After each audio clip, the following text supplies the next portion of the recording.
Dominique Gillet, que l'on voit ici sur cette image, ne risque pas d'oublier ce qu'elle a vécu, elle et son mari, un certain jeudi 9 novembre 2017. Il est aux alentours de 5h45 du matin. Des hommes pénètrent dans cette propriété que pour des raisons faciles à comprendre, vous ne verrez pas. L'un des individus tente de voir ce qui se passe à l'intérieur en allumant sa lampe torche. Réveillé par les bruits, Dominique Gillet saute de son lit, puis se dirige vers la porte d'entrée. Je me suis donc levée et regardée par la fenêtre de la petite salle de bain qui donne sur le garage. Et j'ai vu tout un groupe de personnes habillées tout en noir. Et comme il faisait très nuit, je ne pouvais pas savoir que c'était la police ou des malfaiteurs ou des cambrioleurs. J'ai pris peur et à ce moment-là, ils m'ont vue et ils m'ont aveuglée avec une lumière bleue fluo qui m'a fait très mal aux yeux.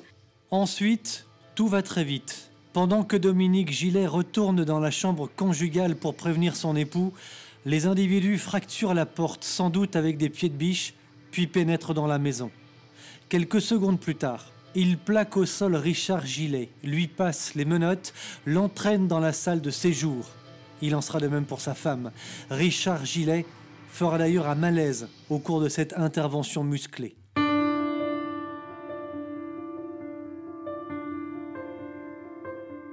Moi, j'ai eu très peur parce que mon mari a fait un AVC il y a 9 ans, avec 3 saignements différents sur les hémisphères cérébraux, déclarés par un diabète qu'on n'avait pas diagnostiqué.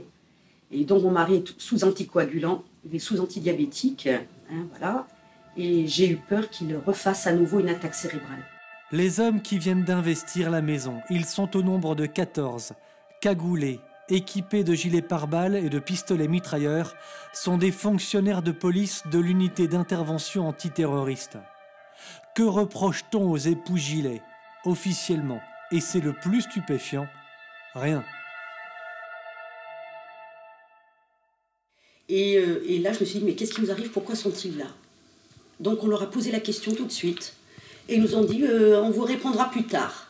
Donc pendant 20 minutes, 25 minutes, ils ont fouillé tout le haut de la maison, déplacé les meubles, ouvert les placards, les tiroirs, etc. Donc arraché la rambarde de l'escalier, comme je vous l'ai dit, détruit 2 tableaux, voilà, dans l'escalier qui monte à l'étage. Et nous, en bas, on a été menottés et on nous a fait asseoir. Mon mari sur un banc et moi sur la chaise de la salle à manger. Voilà. Et ils nous ont demandé si on avait détenteurs d'armes. J'ai dit évidemment, puisqu'on est tireur sportif et que j'ai l'habitude de tirer sur des cartons. Donc ils nous ont demandé de sortir nos armes, chose qu'on a faite. Voilà, on a donc sorti nos armes. Ils nous ont demandé les papiers. J'ai été accompagnée par une officier de la police judiciaire à l'étage dans mon secrétaire où j'avais rangé tous mes papiers. Et ils ont tout de suite constaté que nous étions parfaitement en règle, puisqu'on a les deux notre carte de Fédération française de tir, les deux avons nos carnets de tir à jour. Les époux Gillet sont en règle. Pourtant, les 2 armes qu'ils possèdent légalement seront saisies, mais aussi l'unité centrale de l'ordinateur. Dominique Gillet sera ensuite emmené à l'hôtel de police de Bayonne, auditionné durant plusieurs heures, puis placée dans une cellule. Elle sera relâchée en début de soirée. L'audition, en fait, s'est faite, on peut dire, en 3 phases. La première phase était sur le club de tir sportif de Cibourg, avec l'énumération de tous mes amis qui faisaient du tir avec moi. Ils m'ont demandé comment est-ce que les gens rachetaient des armes, est-ce qu'ils revendaient des armes, etc. Je dis, évidemment, il y a un tableau au club de tir de Cibourg, il y a des armes qui sont en vente. Je n'ai jamais vu, moi, personnellement, de trafic d'armes à mon club de tir de Cibourg, pour la bonne raison que mon président est très strict, il y a un règlement intérieur très spécifique, auquel nous devons bien sûr nous soumettre, sinon nous serions exclus. Donc je n'ai rien vu non plus d'anormal au club de tir de Cibourg. Et je trouvais leurs questions extrêmement désobligeantes, parce qu'ils ont cité une dizaine d'amis à moi. En fait, au cours de son audition, Dominique Gillet apprendra que ce qui lui est reproché, c'est ce que les policiers vont appeler son activisme politique. Dominique Gillet n'est aujourd'hui affiliée à aucun parti politique, mais elle anime plusieurs réseaux numériques, disons patriotes, et défendant certaines causes. Elle est par ailleurs la secrétaire de l'association Vigilance Halal, une association créée en 2012 par un vétérinaire et qui dénonce avec force l'abattage halal et ses conséquences multiples sur les consommateurs. De toute évidence, cette cause contre le halal dérange l'État. Au mois de juin 2017, dans une enquête que nous avions consacrée au halal précisément, nous nous sommes vite rendus compte que les organismes pourtant officiels, les vétérinaires ou certains politiques comme l'ancien député LR Nicolas Dhuicq qui dénonçait les dangers du halal étaient réduits au silence. À maintes reprises, Nicolas Dhuicq avait alerté l'Assemblée nationale et l'État sur cette question.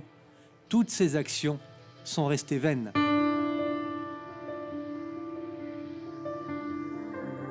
Et la grande distribution dans tout cela?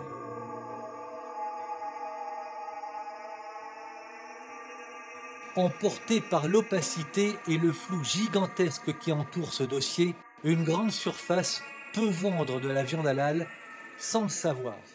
Vous faites partie d'un parti politique? Non, je ne suis encartée nulle part. J'étais encartée effectivement à l'époque, mais depuis 2 ans, j'ai décidé de ne plus m'encarter nulle part. Donc, par contre, évidemment, je diffuse et je partage pour plusieurs organisations de droite pluriel, ce que j'appelle. Et à ce titre-là, peut-être que mes diffusions, mes partages et nos réseaux numériques patriotes fonctionnent très bien. Parce qu'on a beaucoup de partages, de diffusion, que ce soit en France ou à l'étranger. Et à ce titre-là, je me suis posé la question à savoir, ils veulent empêcher nos réseaux numériques de s'exprimer et de réinformer les citoyens. Qu'est-ce que c'est que ces réseaux numériques dont vous vous occupez, Dominique Gillet? Eh bien, écoutez, déjà, je suis secrétaire générale de Vigilance Halal. Donc, je travaille pour le docteur Alain Peretti et on est extrêmement productif. Je travaille également avec le Ciel, pour monsieur Karim Ouchik, la droite chrétienne. Je travaille pour madame Tazin, Résistance républicaine. Pour Action française, les royalistes. Voilà, je travaille pour Volontaires pour la France avec les généraux Picmal et Martinez. Et en fait, je diffuse toutes les informations qu'on nous cache dans les médias classiques. J'appellerais ça une opération de barbouzerie. Et on n'a vraiment pas compris, en fait, pourquoi ils étaient venus, pourquoi ils avaient cassé la porte. S'ils avaient sonné à la porte, on leur aurait ouvert, évidemment. En fait, il n'y a que les gens qui ont quelque chose à se reprocher, qui ont peur de la police. Moi, je travaille avec la police judiciaire cybercriminelle depuis 7 ans. Que cherche donc la police? Que craint l'État? Cherche-t-on à prévenir une opération de basculement des institutions? Cette opération de la police, ordonnée, on le sait maintenant, par le préfet des Pyrénées-Atlantiques, est une opération totalement arbitraire. Avoir des opinions contraires à la pensée dominante devient décidément de plus en plus risqué aujourd'hui en France. C'est vrai, cette opération semble totalement disproportionnée entre les moyens mis sur place, les moyens réels, et le motif précis de l'opération, motif d'ailleurs que personne ne connaît encore à ce jour. Alors de deux choses l'une, soit la police cherchait des stocks d'armes, des armes illégales, et elle a été particulièrement mal informée, soit, et c'est beaucoup plus probable, il s'agissait d'une opération d'intimidation dans un milieu qui n'appartient manifestement pas au politiquement correct.